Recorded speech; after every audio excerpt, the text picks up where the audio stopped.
Good morning বন্ধুরা, এফি family with পূজা তোমাদের সকলকে স্বাগতম। বন্ধু তোমরা কেমন আছো? আশা করি খুব ভালো আছো, আমরা ভালো আছি। এখন টাইম হচ্ছে 10টা থেকে ব্লগটি শুরু করছি।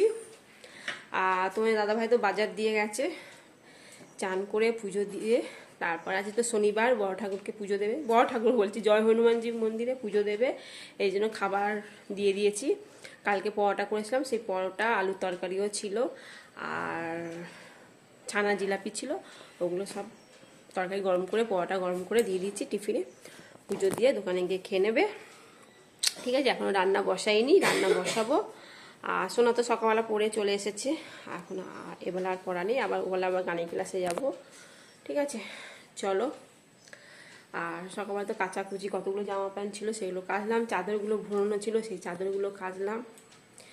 ঠিক আছে, চলো এবার রান্নাঘরে যাই, রান্না করি। কি রান্না করব এখন চিন্তা ভাবনা করছি। ঠিক আছে, লোটে মাছ নিয়ে এসে আমি আনতে বললাম, লোটে মাছ নিয়ে এসে, পটল নিয়ে এসে, কি রান্না করবো সেটাই ভাবছি। উচ্ছে এনেছে, দেখা যাক। এই জন্য লোটে মাছ আর একটু শুকনো হলে নামিয়ে দেবো। আর আলু পোস্ত করবো, আলুগুলো একটু ভাপিয়ে নিয়েছি। ঠিক আছে, মাছের ঝালটা হয়ে গেলে আলু পোস্ত বসাবো। ডাল করবো না, কেননা তোমাদের দাদাভাই কালকে সুগার বলছে, প্রেশার মাপিয়েছে, প্রেশারটা একদম কমেনি। থোড়ে রস খাচ্ছে প্রতিদিন, আজকেও থোড়ে রস করে দিলাম, কিন্তু প্রেশার একদম মাপিয়ে তা হয়নি, কমেনি, তাই জন্য তার মুসুর ডাল করবো না। এই জন্য ভালো ঝোল ঝোল করে আলু পোস্ত, লোটে মাছ আর একটু ভাজা করি, দেখি। বন্ধুরা, আলু পোস্ত হয়ে গেছে।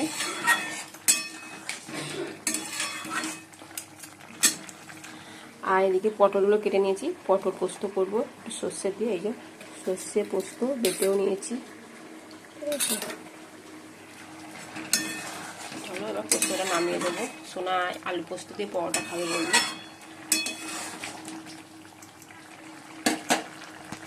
এই বন্ধুরা, পটলগুলো একটু ভেজে নিলাম লাল লাল করে। এবার দিয়ে দিচ্ছি পোস্ত আর সর্ষে বাটা।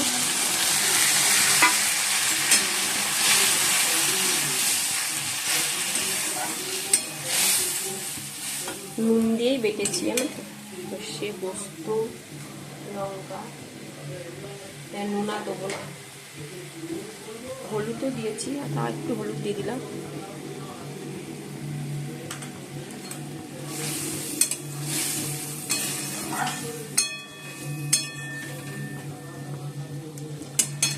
চলো হোক ততক্ষণ।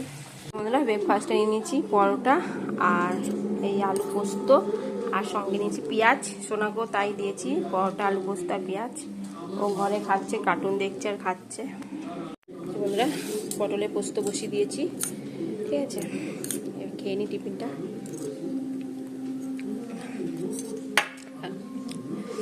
সকালবেলা চা দিয়ে একটা পরোটা খেয়েছি, আর এখন একটা পরোটা খাচ্ছি। অনেকগুলোই ছিল পরোটা। তোমার দাদাভাইকে দুটো দিয়ে দিচ্ছি, সোনা দুটো খেলো, আমিও দুটো, 6টা ছিল।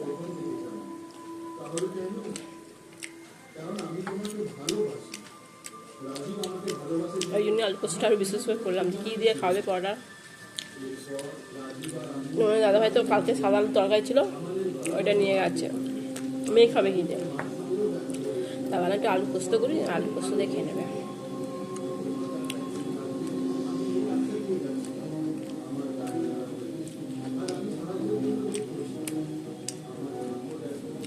ছাদে যাবো,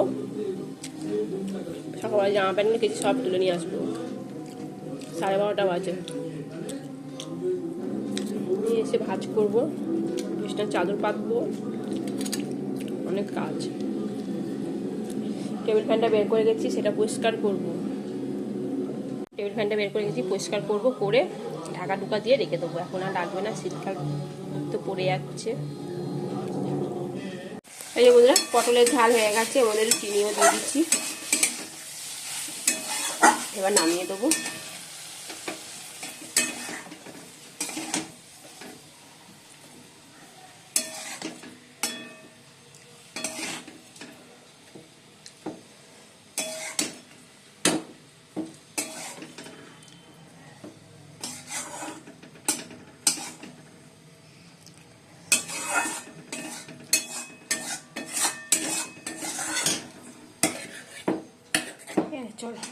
কড়াইটা মাজবো, বাসন আছে এখানে কতগুলো, বাসনগুলো মাজবো, ভাত বসাবো, হাঁড়ি মেজে চাল ধুয়ে টুয়ে রেখেছি।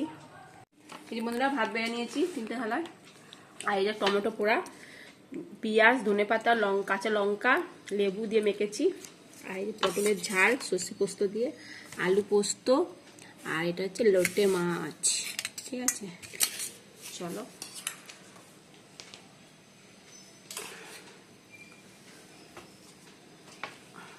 দুটো খানা করছি খেতে হয়। গুড ইভিনিং বন্ধুরা, এখন সন্ধ্যে 6:30 বাজে, সন্ধ্যে দেওয়া তো হয়ে গেছে অনেকক্ষণ আগেই। আর চলো গানের ক্লাসে যাব, তারপর বড় ঠাকুর মন্দিরে যাওয়ার সময় বড় ঠাকুর মন্দিরে পুজো দিয়ে তারপর গানের ক্লাসে ঢুকবো। ঠিক আছে, চলো। আর তোমাদের দাদাভাই দোকান 4টের সময় দোকানে গেছিলো, এই এলো, বেরোচ্ছি। এই যে বন্ধুরা তোমাদের দাদাভাই রেডি, বাবা তোমাদের দাদাভাই রেডি, আর সোনাও এই যে রেডি। বাবা দুজনে গেঞ্জি একই, একটু কালচে সবুজ, আর এ হচ্ছে কি সবুজ, দুজনেই সবুজ। ঠিক আছে, চলো।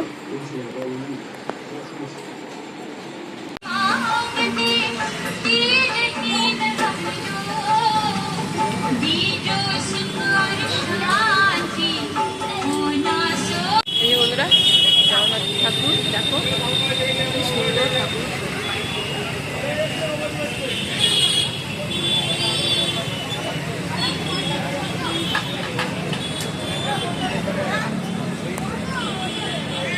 এখানে প্রসাদ দিচ্ছে,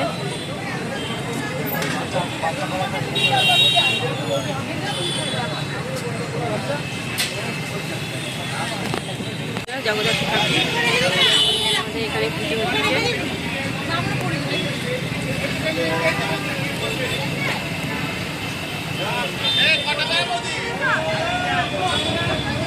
এখানে প্রসাদ দিচ্ছে।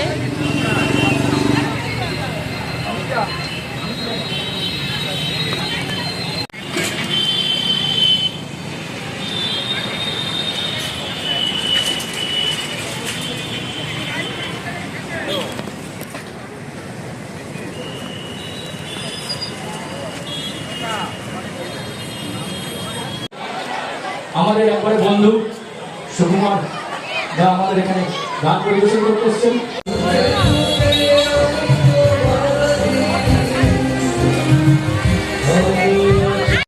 বন্ধুরা এখন বাজে 11:15, আর আমরা এসেছি 8:30টার মধ্যেই চলে এসেছি। দিয়ে ওখানে পুজো, তোমার জগদ্ধাত্রী পুজো হচ্ছে, তা প্রসাদ খাওয়াচ্ছিল, লুচি আর পায়েস। তোমাদের সঙ্গে মনে শেয়ার করতে মনে ভুলে গেছি, দেখানো হয়নি। যাই হোক, তা আসার সময় চপ নিয়ে এসেছি। তা মানে তোমাদের দাদাভাইয়ের দোকান, ওখান থেকে চপ নিয়ে এসে চপ দিয়ে ভাত খাবো বলে। আর একটু লোটে মাছও আছে, সোনা যদি খায় তো খাবে। আর একটুখানি আলু ভাতে দেবো, কেননা তোমার দাদাভাই না আলু ভাতে না হলে হয় না, একটু আলু ভাতে দেবো, আর চপ দিয়ে খাওয়া হয়ে যাবে। ঠিক আছে, ডিম খেতে পারবে না বেচারা, তোমার প্রেশারটা খুব বেড়ে গেছে বলছে, কালকে বললাম না চেক আপ করেছে, দিয়ে বলছে প্রেশারটা বেড়ে গেছে, এই জন্য ডিম খাওয়া একদমই চলবে না, তাই জন্য ডিমটা খাবো না। ও খাবে না, আমরা খাবো বলো, তো এই জন্য ডিমই খাবো না। তাই আমি আগে বললাম আসার সময় তুমি চপ নিয়ে আসবে, তা চপ দিয়ে ভাত খেয়ে নেবো। বললো ঠিক আছে। আর সোনাও বললো ভাত খাবো, চপ বলে বলছে ভাত রুটি খাবো না, আমি চপ দিয়ে ভাত খেয়ে নেবো। ঠিক আছে, চলো আলুটা সেদ্ধ করে নিই, অনেকটা রাত হচ্ছে। ঠিক আছে, আর সোনা পড়ছে, চলো। এই ওদের কাঁচা পেঁয়াজ লঙ্কা কেটে নিয়েছি, তেলও দিয়ে দিচ্ছি। এবার আলু ভাতটা মাখবো। ঠিক আছে, আর আমরা লঙ্কাগুলো চিড়ে নিয়েছি ভাতে মাখবো বলে, কেন হাত না খুব জলে। ঠিক আছে, অল্প করেই আলু ভাতে দিয়েছি, জানো তো আমার অত ভালো লাগে না আলু ভাতে খেতে, খাবো তো একটুখানি ভাত। দাদাই বললো যে আলু ভাতে দিতে হবে না, না দিয়ে দেবো। আর পেঁয়াজও কুচি কুচি করে কেটে নিয়েছি, এই দেখো। চলো আলু ভাতে মাখা হয়ে গেল। আর এর মধ্যে চপটাকে একটু গরম করে নেবো, চপ। ঠিক আছে, সোনাকে ভাতটা মাখিয়ে দিলাম লঙ্কা দিয়ে, আমিও ভাতটা মেখে নিয়েছি। ঠিক আছে, আর তোমার দাদা ভাই আলু ভাতে আর চপ, আমিও চপ মেখে নিয়েছি, সোনা চপ মেখে নিয়েছি, তিনটে। আর এই মাছের ঝাল, চলো খাই।